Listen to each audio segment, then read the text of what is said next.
কিন্তু আপনারা কেউ বললেন না। আমরা জুলাই ঘোষণাপত্র ঘোষণা করলাম জাতীয়ভাবে, তার পরবর্তীতে তাদের দাবি ছিল জুলাই জাতীয় সনদ প্রণীত হতে হবে, যেটা শুরু হয়েছে জাতীয় ঐকমত্য কমিশনের প্রচেষ্টার মধ্য দিয়ে।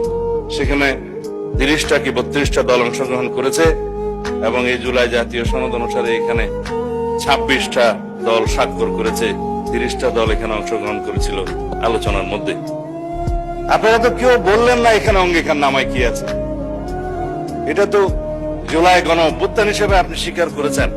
ধন্যবাদ জনাব আক্তার সাহেবকে। আপনার নোটিশটা পড়ি। জুলাই মাস চলছে, এই মাসে 2024 সালে বাংলাদেশে একটি রক্তক্ষয়ী গণ অভ্যুত্থান সংগঠিত হয়, কিন্তু আপনার কথায় কথায় বাইরে অবশ্যই এটাকে বিপ্লব বলে চালিয়ে দেন। আপনারা যে সঠিকভাবে ব্যাকরণ এসছেন সেজন্য ধন্যবাদ।